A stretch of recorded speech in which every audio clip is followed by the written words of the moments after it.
Today's discussion will be presented in 3 sections since we are recording it for a radio broadcast on Federal News Radio 1500 AM.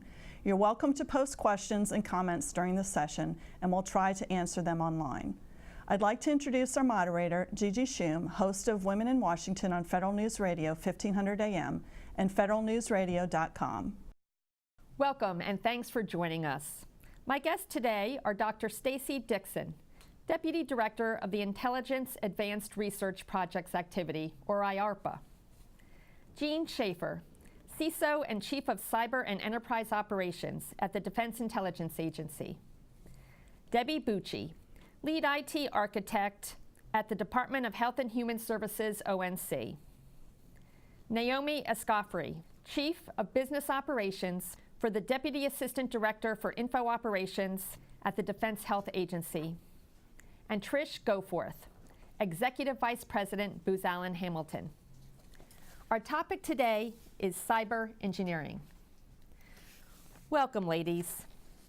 Existing systems that are being exploited in cyber environment were not engineered to protect against today's threat vectors.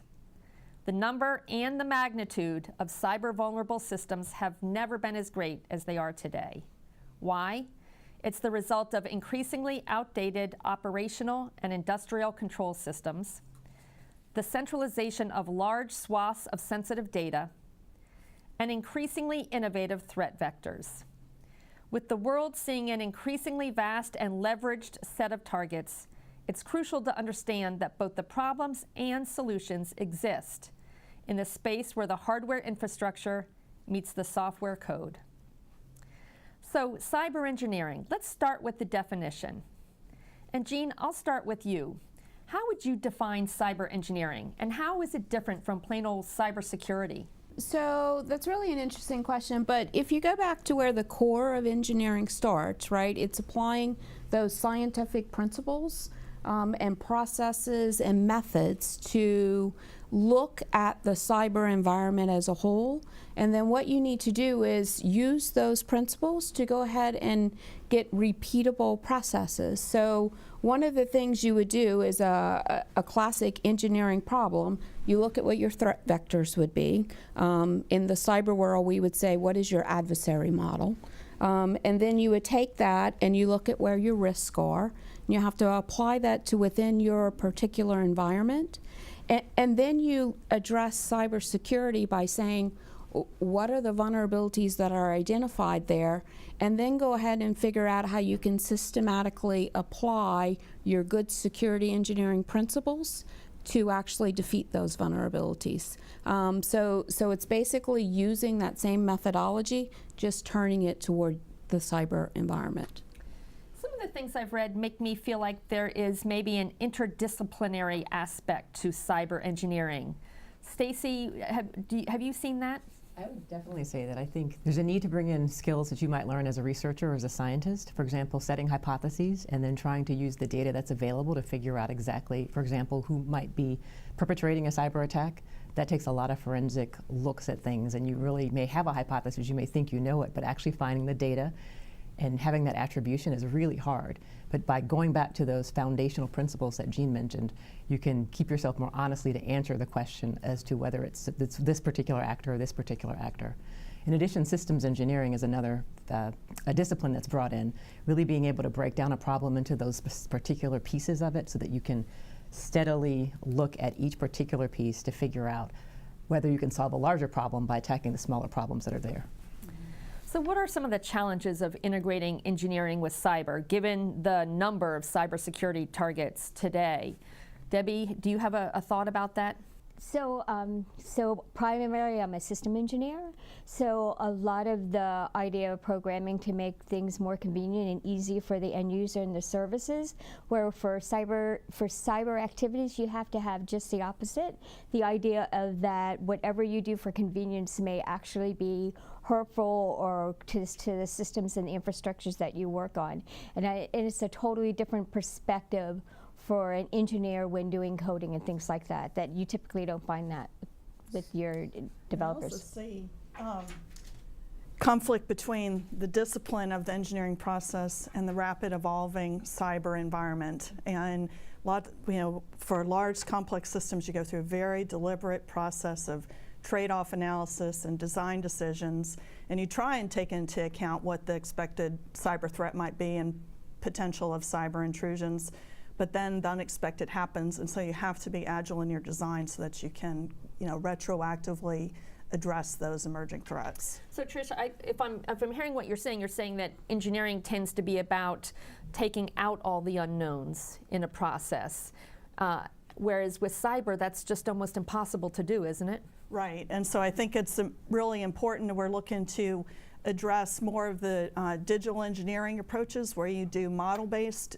assessments of your engineering design, and then you can do what-if analysis about cyber threats and make those trade-off decisions across performance, security, and cost, and really try and predict the unknowns as best you can, at least model out some what-ifs. And one of the ways you could do that really is in the cyber arena, you have to begin applying some of that machine learning, right? So if you could get to the point of actually applying your machine learning, you can then help. So the only vulnerabilities and alerts that the human people are actually looking at are the ones that are rising above your noise floor level, right? And you're actually having your human capital analyze and help on those irregular alerts where you can program in and automate a lot of the day-to-day, what we want to call the noise level that happens in the cyber arena. So take out the human element and take out some of the uncertainty wherever you can and automate as many of the processes that you use over and over again. Right, because at the end of the day, as I'm sure we're going to talk about, the cyber engineers are a scarce commodity, right? So one of the ways you combat that is you can't have them totally looking at alerts, chasing alerts all day long, right? It gets into alert fatigue. And so those repeat ones, the ones that you continue to look at across the board, that's where you want to move that to the automation and the machine learning. So, the government has had the CDM program now for several years. Is this helping with the problem? Trish, I know that you've had some experience with CDM. Yes, and I think one of the areas where we're seeing that it has been of great help is greater awareness of the overall IT assets in that enterprise so that they know the agencies know what needs to be protected. And yes, we have introduced with Department of Homeland Security more automated alerting, more automated security control implementation, again, to get to the point of helping to reduce the amount of labor required to execute these security controls. Anybody else on the panel? Yes, Yeah. Naomi. I'd actually say one thing that we incorporated within DHA was that we actually brought the cybersecurity engineers into the requirements process. So that way they can see exactly what the requirements were from the functionals, and from there they were able to determine if there would be vulnerabilities that they can kind of foreshadow before the design actually happens. So that's how we kind of curtail that from our perspective. So Naomi, you bring up a point that I was going to ask about, which is kind of the whole discussion around prevention versus cure. So conventional wisdom and a lot of research shows us that the earlier in the software development lifecycle that you can identify and fix problems, the better and the cheaper it's going to be. So I think one study I saw showed that bugs that were fixed during the testing phase cost 15 times what they would cost to fix if they're identified and fixed during the design phase, as you were talking about. And of course, once I find them after implementation, then it can be much, much more costly. So how do you encourage the developers to take the time to identify and then to remediate those security issues? Well, we actually encouraged it through adding it as a requirement. So the contract has a requirement that says within the software development lifecycle, you should include a cybersecurity engineer that can look at the design prior to it being approved. And so with doing that, they were able to see the benefit of, again, within the development testing and then the user testing, that they were able to find less defects within the user testing because they were able to handle that within the development phase. Yeah, to add on to that, we're trying to do the same thing because what we've found is it's not really that there's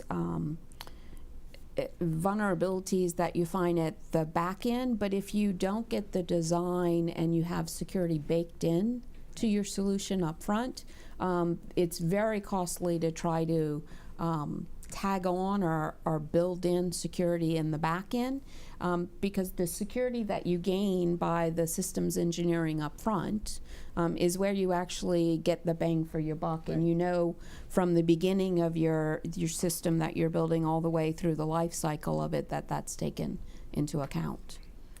Trish, have you something to add to that? Yeah, and another important consideration is designing in the assessment pieces so that should an intrusion occur, that you are able to identify that, recover, and respond.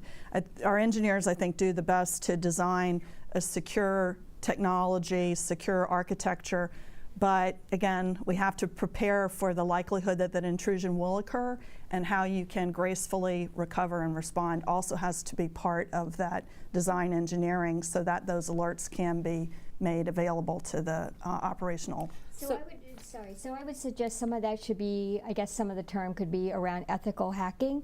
You can do all the system planning and evaluation and think you have the pieces, but until you're actually testing, until you actually have data flowing and actually having those interactions, there is bound to be some areas of vulnerabilities that you're going to miss, no matter how much that you work that into it. And I know that many agencies have gone to an agile development cycle for their software development. Does that help this problem, or does it make it tougher? It still comes back to the core of how do you actually do development, right? If you have your systems engineer, your information security systems engineer, right, and you're doing that correct design, it doesn't matter if you're using sprints and spins, or if you're using the traditional waterfall. The idea is to build that in up front, and then at whatever that time frame is, go ahead and take the breath, take a backwards look at it, make sure the functionality and the security is doing what you need. So I don't find that it's difficult to do it via agile methods, as long as you're actually following the entire methodology through. And so you would recommend, I think, building security into each of the sprints? Absolutely. Okay, Naomi, you're shaking your head. Have you had some experience with this? Yes, so we were traditionally doing the waterfall method, and of course it takes a lot of time to go through the design phase of that method. And so by chopping up into agile fragments, if something came out that was a security vulnerability that we could roll back quickly, we didn't have to impact any other software development that we either had prior or that we had post that particular software code. So we definitely saw it as a benefit to us. How about you, Debbie? And that's essentially what I was saying. The advantage to having Agile is that you have more opportunities to test, to get it out in front of an audience, to be able to kick the tires on it. So there is some advantages in keeping your customer happy that things are moving along, but that's, for Cyberways, it does give you advantages that way too. So what about some of the recent exploits that we've heard about? When I think about one that I've read recently, all about Spectre and Meltdown, two big flaws that were discovered. And to me, those are prime examples of issues that weren't caught early or fixed. In fact, they are flaws that have existed for a couple of decades. And from what I've read about them, they were created in large part because engineers were under such pressure to keep increasing the performance of the system that they did some things that led to a potential vulnerability as a result.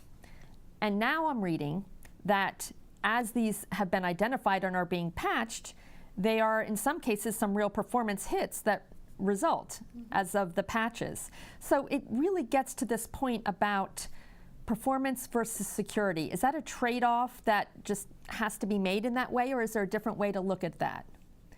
Trish, I'll start with you.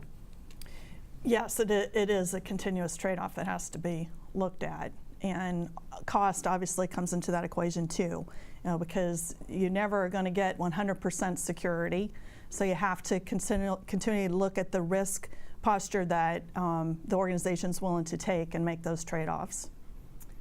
How about you, Stacy, do you have something to add? I do. So one of the things we do is we're trying to come up with new approaches to cybersecurity and threats and mitigation and forecasting, and some of the research I'll talk a little bit about later. We have to make sure that we're not impacting the performance. I mean, that's the one thing. It's first of all, it's going to be a new method that analysts aren't used to using, but if it also comes with a burden on the user, it won't be implemented. The user will complain. If anything takes longer, if possible, it'll be shut down. So that is to be in the mind of the designers from the beginning, to make sure that you're not impacting performance in a way that is unacceptable. But what we truly see in some of like our mobile environments, any new technology that comes around, most of your developers are more focused on functionality, right, and getting the usability of it. What I caution you is, particularly when you're talking about personnel information, privacy information of late, we as consumers, I think, are more willing to say, you know, you don't have to be the first person on the block to develop this. What we want you to do is give us that balanced approach so that when we actually begin using those products in force, you would have already done that balance, right? So it's really important to actually go back to that kind of 50-50 model and not swing too far on either side. You know, I think the government probably has a little bit of an advantage because unlike private companies that are trying to be first to market or to come out with a faster system or a better system to capture some market share, at least you ladies don't face competition. Right. But there are still deadlines that have to be met. There's performance criteria that have to be met. There are other critical dependencies that are waiting for your part of the system to be. So how do you guide your teams to think about those things and to be able to make sure that they aren't forgetting about security as they're facing all these other pressures to get things out the door? So I wonder, you focused on performance, but there's also the idea that, especially for services that rolled out to consumers, the idea of a convenience and the lessening of the privacy, and with big data and data analysis and all that kind of things, it seems, especially the younger generation, is more than willing to give up the information. That too, it's the cybersecurity threat on their own records. So it's not just the performance, but it's that drive to have more functionality, more features, more bells and whistles for the consumer that also serves as risk More as well. transparency in some case, absolutely. And so, Naomi, what have you guys done in your agency to help balance those issues? I would say we really embrace the idea of the integrated project team. So we make sure that when we start any type of development work, that we include our engineers, we include our project managers, we include the functional community. We just make sure that everyone has an input at the table. And again, not everyone's going to get their piece of the pie, obviously, because we can't make everyone happy, but we make sure that performance is not sacrificed because of security is not sacrificed because of cost. We try to make that triangle, if you will, of project management really balance out the performance versus security. So, but we did it by embracing the idea of a IPT, which we refer to as an integrated project team. Yeah. I'm your moderator, Gigi Shum, on the panel discussion, Women of Washington, Cyber Engineering, sponsored by Booz Allen Hamilton on Federal News Radio 1500 and federalnewsradio.com.